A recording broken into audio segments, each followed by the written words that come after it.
ചോദ്യങ്ങൾ ആദ്യം ദേശീയ രാഷ്ട്രീയത്തിൽ തുടങ്ങണോ സംസ്ഥാന രാഷ്ട്രീയത്തിൽ തുടങ്ങണോ? ദേശീയ രാഷ്ട്രീയം ആദ്യമാവാം. ഓക്കെ, ദേശീയ രാഷ്ട്രീയമാണ്.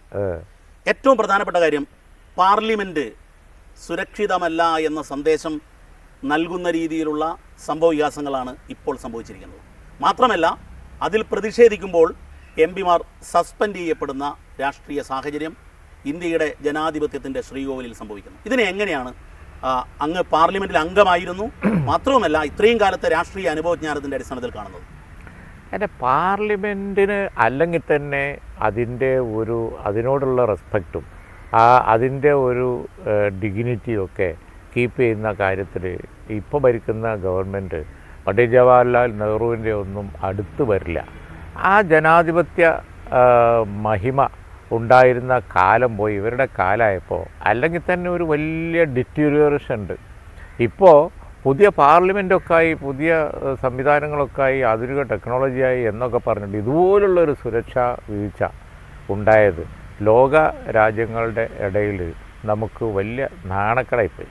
അതിൽ ജനാധിപത്യപരമായി പ്രൊട്ടസ്റ്റ് ചെയ്ത എംപിമാരെ പിടിച്ച് പുറത്താക്കുക ഉൾപ്പെടെ സസ്പെൻഡ് ചെയ്യപ്പെട്ടിരിക്കുന്നു. അതായത് അവരൊക്കെ പിന്നെ വളരെ ആക്റ്റീവായിട്ടുള്ള മെമ്പർമാരാണ്. അവരൊക്കെ ഇതിൽ പ്രൊട്ടസ്റ്റ് ചെയ്യാണ്ടിരിക്കുമോ? പ്രതിഷേധിച്ച എംപിമാരെ പുറത്താക്കിയത് അതിലേറെ പ്രതിഷേധാർഹമാണ്. കർണാടകത്തിലെ റിസൾട്ട് നമ്മൾ കണ്ടു.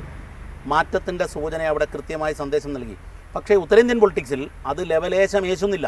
മാത്രമല്ല, 5 സംസ്ഥാനങ്ങളിലെ തെരഞ്ഞെടുപ്പ് ഫലം ദേശീയ രാഷ്ട്രീയത്തിലെ ഒരു പാർലമെൻറ്റ് തെരഞ്ഞെടുപ്പിലേക്കുള്ള ഒരു ചിത്രം കൂടിയാണ്. എങ്ങനെയാണ് ലീഗ് അതിനെ അപഗ്രഥനം ചെയ്തത്? എങ്ങനെയാണ് അവലോകനം ചെയ്തത്? ഞങ്ങൾ കാണുന്നത് എന്താണെന്ന് വെച്ചാൽ, കർണാടക ഇത്രയും വലിയൊരു മാറ്റം ആരും പ്രതീക്ഷിച്ചിട്ടില്ല. എന്നമാതിരി തെലങ്കാന സംസ്ഥാനത്തിന് തന്നെ രൂപം കൊടുത്ത TRSൻ്റെ ഇപ്പോഴുള്ള ഇതുപോലുള്ള ഒരു പരാജയം ആരും തന്നെ അത്ര കണ്ടിട്ടില്ല. ഇന്ത്യൻ രാഷ്ട്രീയത്തിൽ അങ്ങനെ BJPക്ക് ഒരു അപ്രമാദിത്യം ഉണ്ട് എന്ന് ഞങ്ങൾ കരുതുന്നില്ല. അതുകൊണ്ട് വരാൻ പോകുന്നൊരു തെരഞ്ഞെടുപ്പിൽ ജനങ്ങൾ എങ്ങനെയാണ് പ്രതികരിക്കാൻ പോകുന്നത് എന്നുള്ളത് പിന്നെ ഒരു ഹോപ്പ്ലെസ് ആയിട്ടുള്ള സിറ്റുവേഷൻ ഉണ്ട് എന്ന് ലീഗ് കാണുന്നില്ല. ഈ ഹോപ്പ്ലെസ് ആയ ഒരു സാധ്യതയില്ല എന്ന് പറയുമ്പോഴും ഈ ഹോപ്പ്ഫുൾ ആയ ഒരു പെർഫോമൻസ് കോൺഗ്രസിൻ്റെ ലീഡർഷിപ്പിൽ ഉണ്ടാവണം. മാത്രമല്ല, ഓരോ സംസ്ഥാനത്തിൻ്റെയും രാഷ്ട്രീയം പ്രത്യേകം കണ്ടുകൊണ്ട് അതൊരു യൂണിറ്റായി എടുത്തുകൊണ്ട് അവിടെ സ്വാധീനമുള്ളവർ ലീഡ് ചെയ്ത് ആ രീതിയിലേക്കുള്ളൊരു പൊളിറ്റിക്സിലേക്ക് എന്തുകൊണ്ട് കോൺഗ്രസ് എത്തുന്നില്ല? അത് വേണം. അത് പിന്നെ ശരിയായൊരു അഭിപ്രായമാണ്. ഓരോ സംസ്ഥാനത്തും ഏത് രാഷ്ട്രീയ പാർട്ടിക്കാണ് പ്രാമുഖ്യമുള്ളത് എന്ന് വെച്ചാൽ ആ രാഷ്ട്രീയ പാർട്ടിയോട് അതിൻ്റേതായ ഒരു സമീപനം ആ സംസ്ഥാനത്തുണ്ടാവണം. ഇപ്പോൾ ഇന്ത്യ മുന്നണി രൂപീകരിക്കപ്പെട്ടിട്ട് അധിക നാളായിട്ടില്ല. ആ സമയത്ത് ഈ അജണ്ട ചർച്ച ചെയ്യപ്പെട്ടതാണ്.